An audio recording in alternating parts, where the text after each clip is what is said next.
Esse mês de outubro, nós estamos com um tema especial sobre missões. E olhando para esse mês, é o mês da nossa conferência. Todo ano a gente faz uma conferência de missões. Se você conhece a história do Antigo Testamento, você sabe que no Antigo Testamento, eles faziam as festas anuais. Tinha a festa do tabernáculo, a festa da colheita, a festa da Páscoa, tinha várias festas. E as festas tinham um objetivo principal, que era fazer o povo relembrar dos atos de Deus. Então era quando eles olhavam para a história passada e viam o que Deus tinha feito. E eles reavivavam a fé. A conferência missionária é esse encontro anual da nossa igreja. É um dos pouquíssimos finais de semana, durante o ano, que a gente chama todo mundo para vir no sábado e no domingo aqui. Se você olhar para trás este ano, a gente teve programações para jovens, para casais, mas não para a igreja toda de sábado, mas na conferência, nós estamos convocando toda a igreja, sábado e domingo, porque é um tempo de reafirmar um dos valores desta igreja. Esta igreja tem um valor do amor da obra missionária. Nós priorizamos missões. Este casal que vai estar aqui, Silas e Oná, irmãos, há 35 anos, esta igreja se associou com esse casal, quando eles estavam indo para o campo missionário entre muçulmanos. E desde 35 anos, nós somos parceiros do Silas e Oná. Eles já estão mais velhos agora, estão voltando para o Brasil para assumir uma nova liderança e um novo trabalho aqui de despertamento, e nós continuamos com eles. Você imagina se um casal que vive na África há 37 anos, ou 35 anos, será que eles têm alguma coisa importante para falar para a gente? Será que eles têm experiência suficiente para compartilhar com a igreja, que andou com eles durante essas quase 4 décadas? Certamente que sim. E é isso que nós vamos fazer na nossa conferência missionária. A nossa conferência missionária tem este tema. Você pode ler comigo? Ao redor do mundo, falarei do teu amor. Do outro lado do mundo. Às vezes a gente não pode ir, né? Mas alguém vai em nosso nome. Como Silas e Oná, como a Maria, como outros missionários. Vão do outro lado do mundo. Ou aqui, do outro lado da rua. Não é? Do outro lado da mesa onde você trabalha, na repartição pública, na universidade, no escritório, na fábrica, no comércio, onde quer que seja, falarei do amor do Senhor, não é? E nesta noite a gente quer compartilhar sobre um texto, o grande texto, o texto áureo sobre missões. Eu quero convidar você então a abrir a sua Bíblia no livro de Mateus, ou no Evangelho de Mateus, capítulo 28, capítulo 28 de Mateus. Enquanto você abre a Bíblia, deixa eu dizer que o que estava acontecendo nesta fase, neste capítulo, é que Jesus havia ressuscitado. Jesus ressuscitou. Essa era a grande, extraordinária notícia que estava na boca e nos olhos, na mente dos discípulos. Quando Jesus é sepultado e ele fica no túmulo, os discípulos se apavoram, os discípulos se amedrontam, os discípulos desanimam. Mas depois de alguns dias, Jesus começa a aparecer ali e aqui, começa a se encontrar com os discípulos, começa a restaurar o ânimo, assim como às vezes a gente, né? Quando vai orar, vai ler a Bíblia, a gente está desanimado, e o Espírito Santo toma aquele texto da palavra e a gente se encontra com Jesus. Você já teve essa experiência? De ser reanimado pela presença deste Jesus vivo, amém? E é isso que está acontecendo com os discípulos. Eles estão sendo visitados por esse Jesus ressurreto, cujo corpo passa a parede, mas ainda mantém as marcas na mão, nos seus pés, daqueles cravos, daqueles pregos que o feriram na cruz.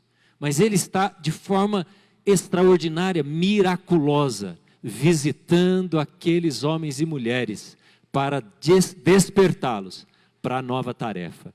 E é nesse contexto que nós temos o que a Bíblia chama de grande comissão, o grande comissionamento dos discípulos e, por consequência, de todos nós. E eles estavam na Galileia, para onde Jesus enviou-os, e pediu que eles então saíssem de Jerusalém e fossem de volta à Galileia, para um determinado lugar, onde Jesus indicara, versículo de número 16. E aí no versículo 17 do capítulo 28, é o último capítulo de Mateus, diz assim: quando o viram, o adoraram. Mas alguns ainda duvidaram. Então Jesus, aproximando-se deles, disse: foi-me dada toda a autoridade nos céus e na terra.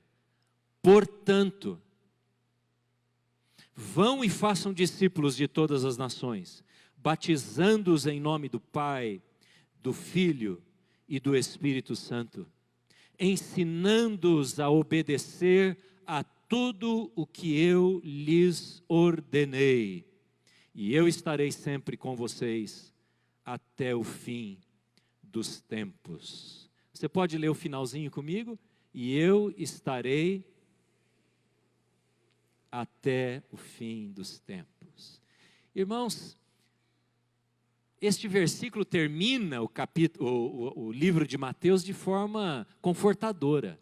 Jesus está dizendo para aqueles homens e mulheres que estavam ainda sem saber exatamente como se sucederiam as coisas: eu vou estar com vocês todo o tempo. Confortem o seu coração, animem o seu coração. Mas, irmãos, um conforto dado sem uma missão pode gerar uma passividade, uma zona de conforto, como nós falamos, não é? Quando tudo está bem, eu sei que o Senhor está comigo. E muitas vezes a gente usa este versículo para gerar esse conforto, dissociado do resto do texto. A gente gosta muito do nome de Jesus, Emanuel. Você sabe o que significa Emanuel? O Deus que está conosco. É o que Jesus está dizendo: eu sou Emanuel, eu vou andar com vocês. Mas se tirarmos do contexto a ordem dada por Jesus, é perigoso que deixemos de entender o propósito de Deus em andar conosco através de Jesus. Jesus anda comigo e com você. Certamente Ele anda. Quando você está lá no seu trabalho, na sua casa, no seu negócio, você está no hospital, numa clínica, você está em casa, Jesus está andando com você. Porque é promessa dEle, e Ele não falha nas suas promessas. Ele está com seus filhos, por mais que você cuide deles, Jesus sabe por onde eles andam, mesmo que você não saiba. E Jesus está agindo, protegendo, cuidando, porque Ele promete: eis que estou com vocês todo o tempo, até a consumação dos séculos, até o fim dos tempos. Mas, irmãos, o que eu quero falar para vocês hoje, não é sobre esse conforto da presença de Jesus, mas eu quero falar um pouco de desconforto. Eu quero falar daquilo que vem antes desta promessa maravilhosa. E antes disso, Jesus dá uma ordem, que está aí no versículo 18. Foi-me dada autoridade nos céus, disse Jesus, portanto, na sua Bíblia está assim: façam discípulos. Façam discípulos.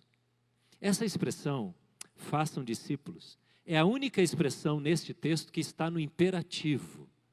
Se você olhar na sua Bíblia, como está na minha, dá a impressão que o ir está no imperativo.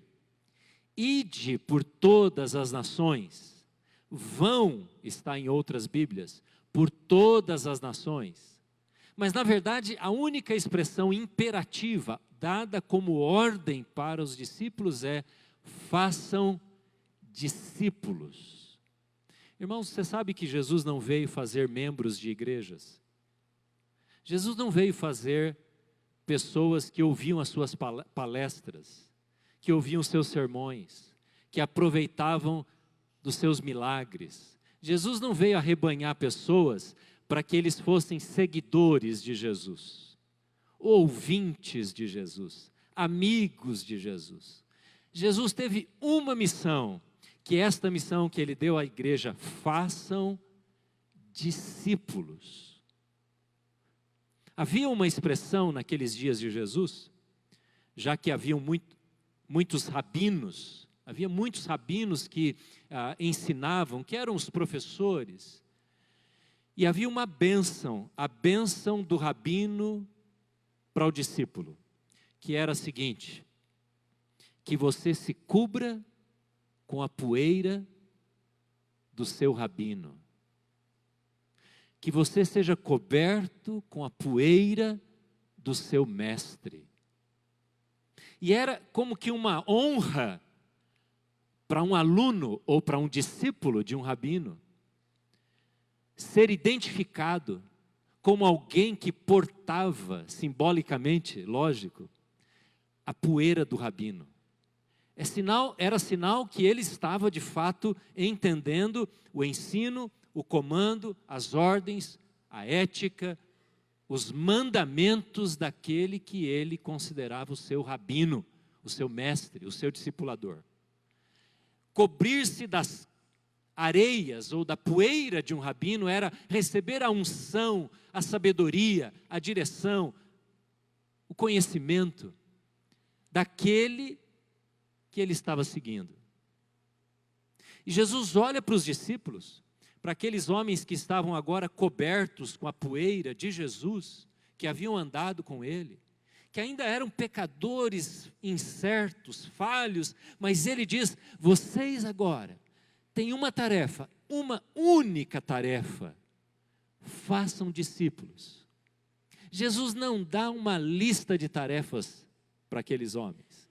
Ele dá uma ordem apenas, e esta ordem está sobre a sua vida, a minha vida, a nossa ordem, para que possamos ouvir Jesus dizendo: eis que estou com vocês o tempo todo, façam discípulos.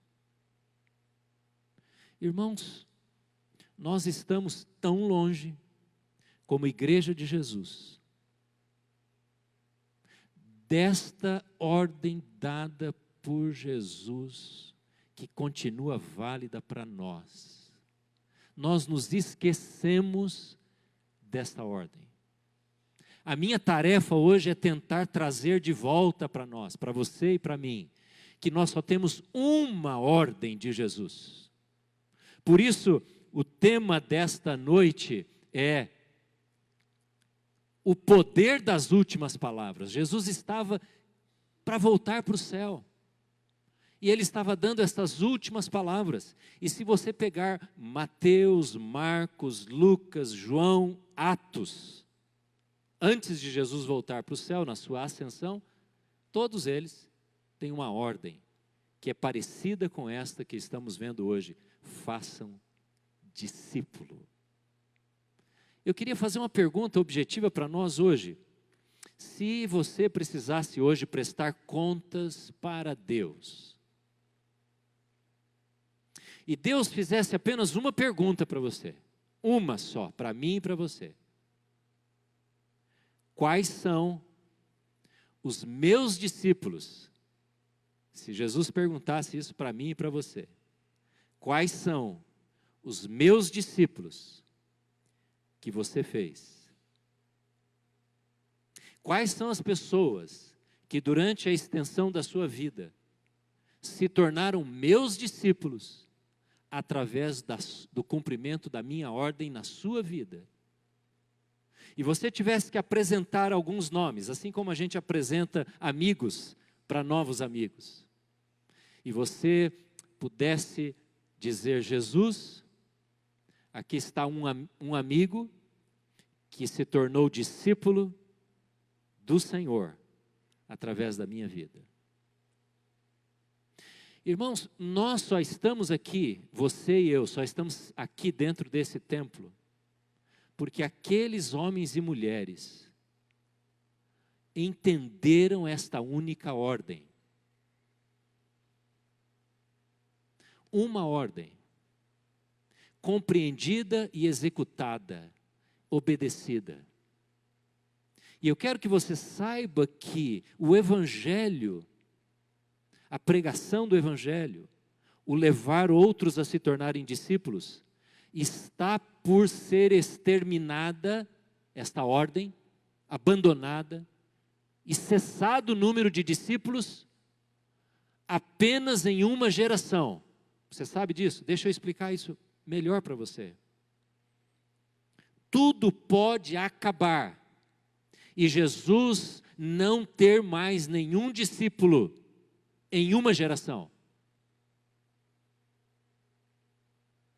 Porque se nós que estamos na atual geração de cristãos desta igreja, estou falando para nós aqui, se nós que estamos nesta geração desta igreja hoje, não obedecermos esta única ordem de Jesus, esta igreja acaba e os discípulos de Jesus se encerram através de nós. Você compreende isso? É uma geração só para acabar. Basta que não façamos nada.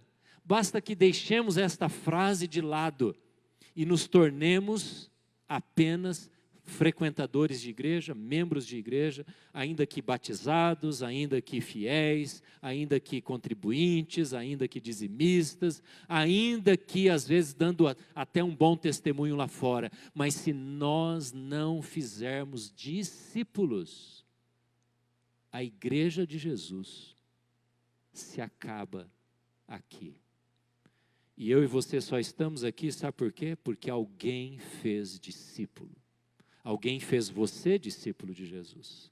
Pode ter sido seus pais, pode ter sido uma pessoa de fora, da sua amizade. Alguém foi usada por Deus para fazer você discípulo. Mas o problema é que às vezes nós retrocedemos, nós voltamos, e ao invés de continuarmos sendo discípulos, nós nos tornamos apenas membros de uma igreja, participantes de uma atividade eclesiástica. Então eu quero compartilhar com vocês também algumas palavras que estão em volta desta ordem, que aparecem no texto aqui que nós estamos vendo. Jesus diz: façam discípulos de todas as nações. Você pode olhar, veja se tem na sua Bíblia essa expressão, todas as nações. Tem aí na sua Bíblia? Tem aí? Veja aí no seu aplicativo. Ele diz assim: vão e façam discípulos de todas as nações. Jesus não está falando sobre nação política, você sabe disso. A palavra usada por Jesus aqui é etnia. De todas as etnias, isto é, de todas as culturas, línguas. No Brasil nós temos 240 aproximadamente, 250 etnias, línguas, culturas diferentes, se contarmos todas as tribos indígenas no Brasil. Jesus está falando isso. Vão a todas as etnias. É interessante uma coisa para você que ama a Bíblia e gosta de entender a Bíblia. Eu pensei e vi nestes dias que antes da ressurreição, Jesus nunca mandou os discípulos para as etnias. E nem ele foi. Se você olhar a vida de Jesus, Jesus pregou para pouquíssimas pessoas fora da nação de Israel. Porque Jesus veio para o que era seu. Nós vimos isso semana passada. Veio para a nação de Israel. Mas agora, como a ressurreição e o poder de Deus vem sobre Jesus, o tira do túmulo, e ele vai então e passa esse poder para os discípulos, ele agora torna esta mensagem universal para todas as etnias. Isso é resultado do poder da ressurreição que cai sobre Jesus. todo o poder do Pai vem sobre ele, o levanta, e agora ele transmite esse poder. Vocês receberão poder ao descer sobre vocês o Espírito Santo e serão minhas testemunhas. E aí vocês vão aos confins da terra, amém? Esta é a operação do poder de Deus sobre a vida da igreja, resultado da ressurreição de Cristo, e é o mesmo poder que está sobre nós. Então esta mensagem de Jesus, ela tem que transpor, tem que ultrapassar, tem que transbordar barreiras culturais. E se você é uma daquelas pessoas que até não entende bem, eu até admito que possa ter dificuldade em entender. Às vezes você não conhece ainda bem a Bíblia, você não leu a Bíblia e não colocou a sua cosmovisão baseado na Bíblia, daquelas pessoas que não entendem como a igreja tem direito de ir a uma cultura que não é cristã, que tem a sua crença religiosa, como um grupo animista, por exemplo, um grupo tribal, e essa igreja e essa mensagem chega a essa tribo, a esse povo, e na visão de muitas pessoas vai lá para transformar a cultura. Há muitos cristãos que questionam isso. Que direito tem a igreja? Como a igreja pode sair do mundo ocidental, que é o mundo cristão, e ir para povos e tribos, que têm os seus deuses, e levar a mensagem e transformar? De repente está todo mundo com Bíblia, lendo a Bíblia, aprendendo um Deus, sobre um Deus do Oriente Médio, de Israel, e falando sobre Jesus, uma cultura ocidental. E há muitas pessoas que fazem esse questionamento. Você na faculdade deve ter ouvido isso inúmeras vezes. E é verdade que às vezes a igreja vai e afeta negativamente a cultura. É verdade. E nós temos que dar a mão à palmatória. Temos que admitir que às vezes a igreja vai e mata a cultura.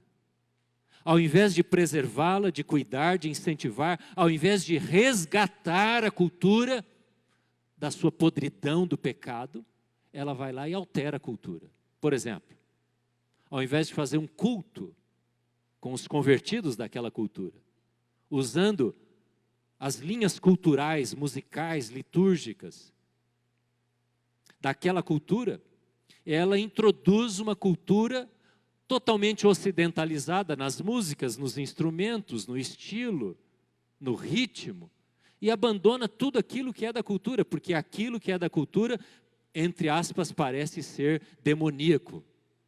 Isso é errado, isso não está certo. Mas isto jamais pode invalidar a nossa compreensão de que o Evangelho é uma mensagem para todas as etnias, todos os povos, todas as nações, porque só há um Deus, e esse é o nosso pressuposto. E esta é a cosmovisão bíblica. Só há um Deus no céu e da terra, criador de todas as culturas e etnias, que é digno de ser adorado e é resgatador de toda a cultura. Porque toda cultura tem o seu pecado e a sua queda. Toda cultura tem marcas de Deus. Toda cultura tem marcas do mal, da destruição. Mas toda cultura reflete em vários aspectos as marcas do Criador. Se você quer ler um bom livro sobre este assunto, leia o livro O Fator Melquisedeque, de Don Richardson, um missiólogo que viveu na África muitos anos, e ele elabora justamente este tema. Quanto as culturas revelam sobre a visão do Criador, mas o quanto elas precisam ser resgatadas, redimidas das suas marcas do pecado. Façam discípulos de todas as nações. Então, se você é uma daquelas pessoas que fica questionando, eu convido você a mergulhar nesta visão bíblica e compreender a universalidade da mensagem do Evangelho. Porque nenhum povo, nenhuma nação, nenhuma etnia, nenhuma língua pode ser deixada, porque lá no Apocalipse está escrito que povos de todas as línguas, tribos, raças e nações virão perante o Cordeiro e se prostrarão diante dele. E é por isso que nós amamos missões. Esse tema apaixona o meu coração, porque nós estamos preparando o dia em que todos se curvarão diante do Senhor. E nós não temos o direito de negar a nenhuma cultura, nenhum povo, nenhuma etnia, o acesso à mensagem transformadora de Cristo, que redime o ser humano e que redime a sociedade. É por isso que nós somos igreja.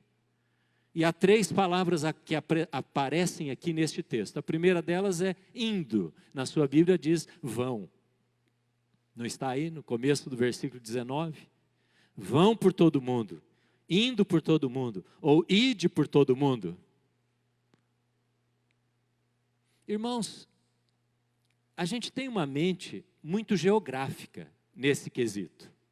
Quando a gente pensa na mensagem do Evangelho em ir, a gente pensa como Atos 1:8. Jerusalém, você pode repetir comigo a geografia de Atos 1:8? Jerusalém, Judeia, Samaria, confins da terra. Mas Jesus não está falando de geografia. Jesus não está falando de geografia. Sabe o que Jesus está falando? De cultura, de povos. Ele não está falando de uma evangelização que é aqui em Jerusalém, depois é ali, um pouquinho mais para frente, depois é ali, depois quando completar vai mais para frente até o fim. Jesus está falando, vocês vão a todos os povos, a todas as etnias, e vão ao mesmo tempo, concomitância, na pregação do Evangelho. Então, não podemos ficar pensando que o ide é para o missionário. E isso às vezes é um problema para nós, porque nós achamos que a igreja evangeliza no ide através do missionário. A igreja precisa ter missionário, gente. E a gente erroneamente diz assim, porque Jesus mandou fazer o ide. A igreja não tem missionário porque Jesus mandou fazer o ide. A igreja tem missionária porque ela vai indo, é indo em todo lugar, em todo espaço, em toda a esfera. Sabe por quê? Senão nós vamos terceirizar a evangelização para alguém. E a evangelização, o fazer discípulos, jamais foi terceirizado para ninguém. É para todos. Eu quero que você pense agora no exercício bem rápido. Quais são os lugares que você vai regularmente, toda semana? Você vai para o seu trabalho? Vai. Lá é indo. Você vai para seu exercício físico, com alguém, você corre, faz academia. Você estuda, você tem uma rede de amigos, talvez um vizinho ou outro, uma pessoa da família. Esses são os indos. O indo é vivendo, é fazendo o que nós fazemos, é em todo lugar, em todo tipo de relacionamento. Não é uma visão geográfica, mas é uma visão de relacionamento, é relacional, é aquilo que nós de fato experimentamos, vivemos as oportunidades durante o tempo todo. Para onde você vai? A minha pergunta é, se nós quando vamos viver, vamos trabalhar, vamos ganhar o pão, vamos no lazer, vamos sair de férias ou em qualquer lugar, se nós saímos com aquela bagagem que tem uma coisa dentro, eu faço discípulos, essa é minha tarefa, essa é a ordem da qual estou submisso, essa é a minha missão, eu faço discípulos, eu sempre estou fazendo discípulos, em qualquer lugar, em qualquer ambiente onde eu vou.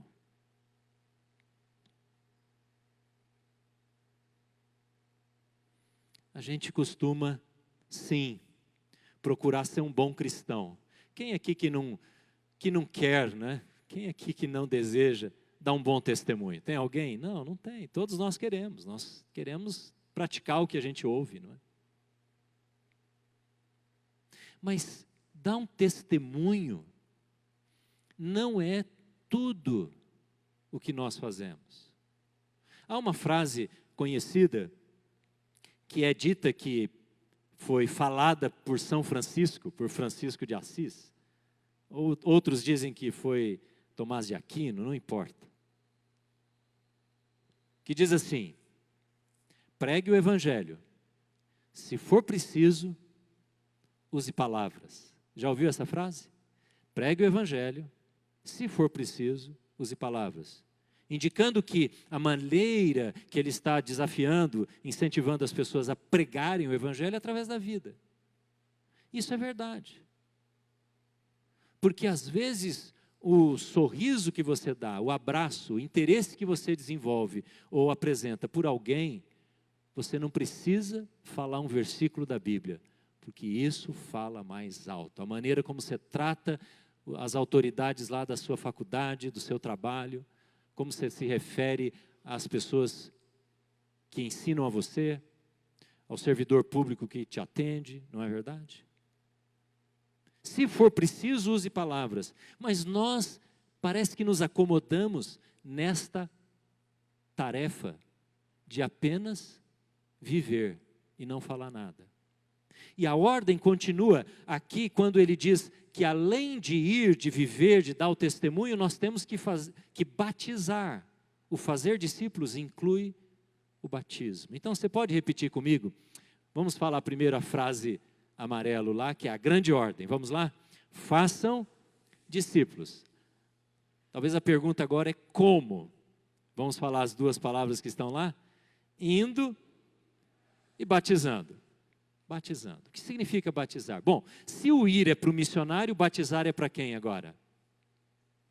Para o pastor, né? Então quem faz discípulo é o pastor, é o missionário. Mas Jesus não está falando sobre água na cabeça, nem descer no rio, na piscina. Não é isso que Jesus está falando. Isso aqui seria uma interpretação muito pequena, muito superficial da Bíblia. Jesus não está falando sobre o sacramento do batismo. Está incluído. Está incluso. Mas Jesus está falando sobre uma coisa muito maior, que é integrar pessoas à fé. Integrar pessoas à fé. Então, fazer discípulos é dar o testemunho, sim. É ir, sim, em qualquer lugar. Falando, vivendo, amando, dando bom exemplo de vida. Mas é também pegando estes indivíduos, essas pessoas, e fazendo se integrarem à vida comunitária da igreja. Eu vou fazer uma outra pergunta para você. Quem está na igreja, pode ser aqui ou em outra, por causa de você? Quantas pessoas você batizou? Ah, pastor, não batizei nenhuma. Quem batiza é o pastor aqui na frente. Eu não estou falando isso. Eu estou falando quem é que você integrou na comunidade da fé. Você foi usado por Deus. Você começou desde o beabá, desde o início, falando de Jesus, ensinando e tal. Até que essa pessoa chegasse a entender o que significa ser parte de uma igreja. Ah, pastor, eu tenho uma, viu? Em 1959, aí não vale. Tem que ser em 2019. Em 2019, quem foi batizado com o significado correto, integrado à fé, à vida comunitária, talvez esteja lá na sua célula. Ela nem foi batizada ainda com água na cabeça, mas ela já está integrada à comunidade. Ela já está entendendo o que é fazer parte de uma igreja. Quem? Irmãos, é este objetivo que a gente tem que ter todo o tempo. Enquanto este ciclo não estiver se formando na nossa vida e na vida das pessoas, a tarefa não está pronta. A outra palavra que vem em seguida é ensinando. Ensinando.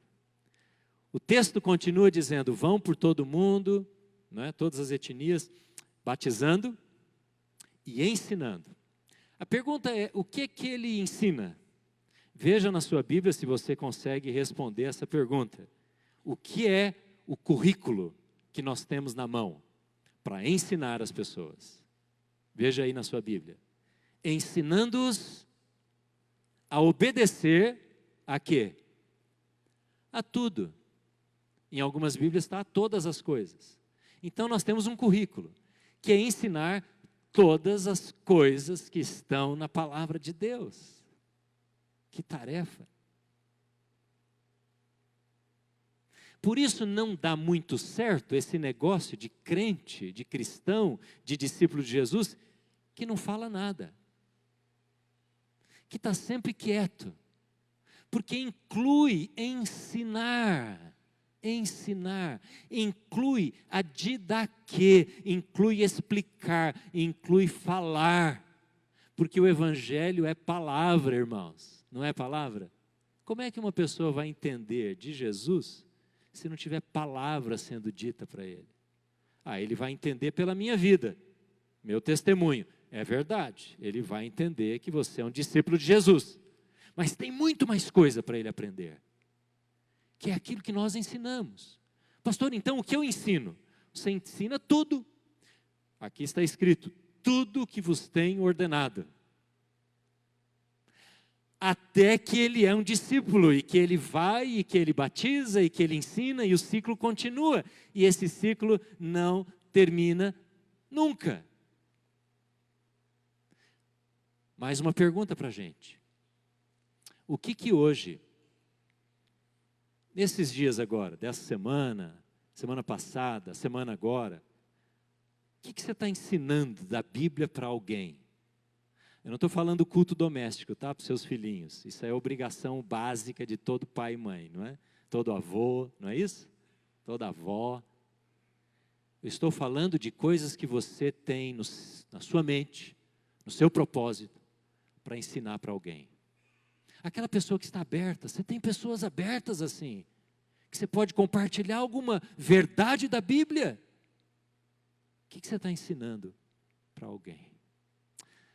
Pastor, o problema é o seguinte, eu não estou preparado, pastor. Quem não está preparado aqui, levanta a mão. Não, não levanta a mão. Você vai ficar com vergonha do que eu vou falar agora. Sabe que a gente fez uma versão moderna deste versículo? Sabe como é que é a versão moderna? É assim. Indo, a gente até pegou a primeira palavra. Pula a segunda, batizando, esquece ela. E põe lá no lugar da terceira, ensinando, a gente põe aprendendo. Indo e aprendendo. Diga comigo, eu vou e vou aprendendo. Ponto final. Nós viramos, então, uma comunidade de aprendizado.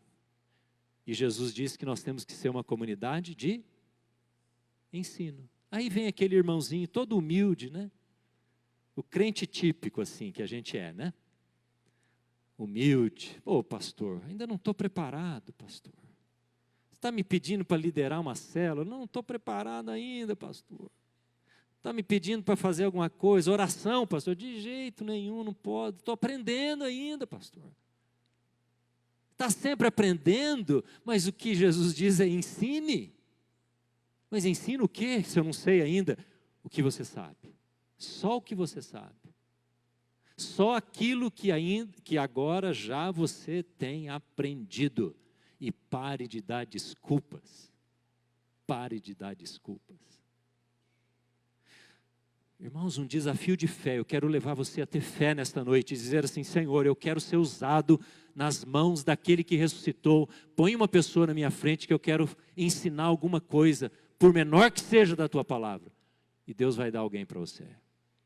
Lá na sua faculdade, Deus vai levantar um amigo, desesperado, aflito, lá no seu trabalho, em qualquer lugar, tenha fé, irmão, seja ousado, irmã, porque Deus quer usar a nossa vida para ensinar tudo aquilo que nós recebemos. Tudo aquilo que nós recebemos. É palavra. É abrir a boca. É usar a palavra de Deus, a palavra viva, para dizer, está escrito, creia, você vai ser salvo. A fé vem pelo ouvir da palavra de Deus. Como ouvirão se não há quem pregue, não é mesmo? Então tenha essa ousadia de dizer: Senhor, põe pessoas na minha frente. Senhor, me dá oportunidade, eu estou desesperado para falar alguma coisa. E pare com essa desculpa que nós todos damos muitas vezes na vida: eu não sei ainda, não aprendi o suficiente. Irmão, é o poder de Deus que nos usa, não é o nosso conhecimento. Isso é uma atuação sobrenatural do Espírito Santo, quando a gente se dispõe. As pessoas deviam toda semana, todos os dias, ouvir alguma coisa da nossa boca, que sai como profeta de Deus, como mulher de Deus, como um jovem de Deus. Mas sabe qual é o problema? Eu vou dizer qual é o problema.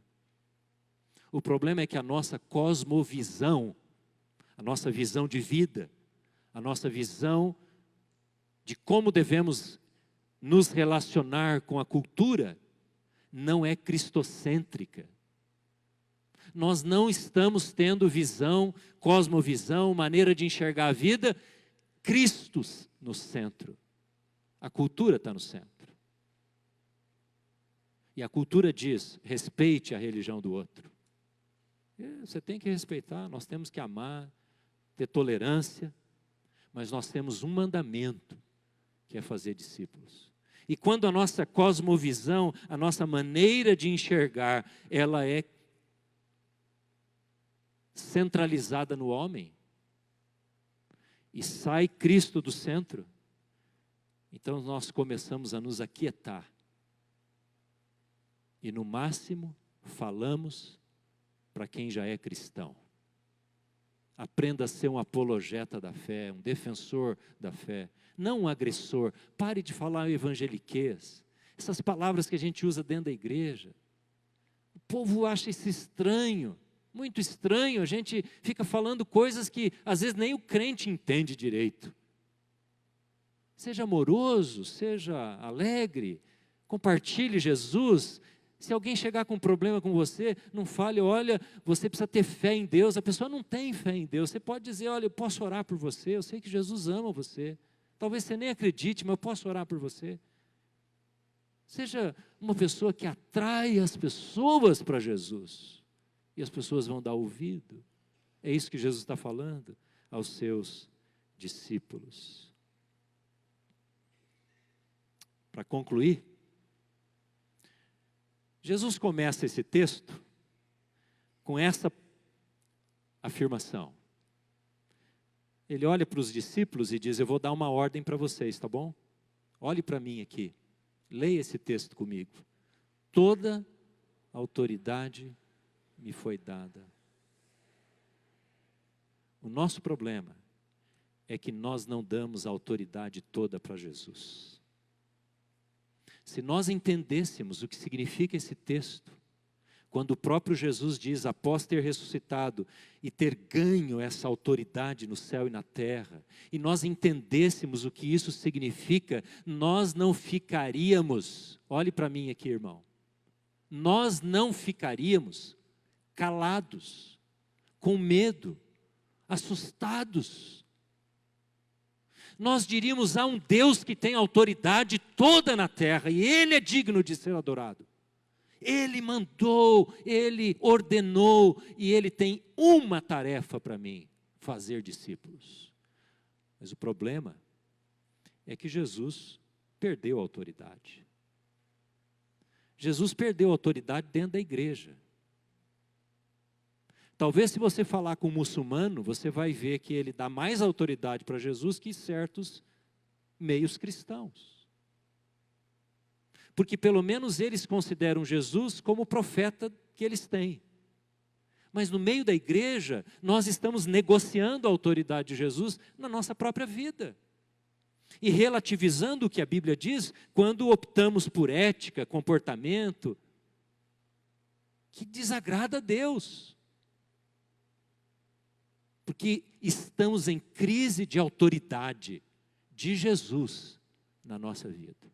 E é o que eu gosto, que eu faço. O que me faz bem é o que eu faço. Não estou me sentindo bem. Eu não estou, olha, eu não estou com o meu coração mais para ler a Bíblia, eu não estou bem. Que isso, irmão? Olha, não dá para perdoar mais. Sabe essas coisas que a gente não reconhece a autoridade de Jesus? Mas é o que eu quero fazer, é o que eu desejo fazer. É no namoro, no casamento, nos negócios, na saúde, é na comida, é no lazer, é o que assistimos, é o que vemos, é a internet, é a música, é um monte de coisa que vai alterando a nossa visão e Cristo vai saindo do centro e nós vamos ocupando o centro. E aí quando a gente ouve Jesus falar, façam discípulos, não ecoa no nosso coração, não fala, não queima o nosso coração, como deveria queimar. E é só assim nós vamos poder ouvir a voz de Jesus, eu vou estar com você.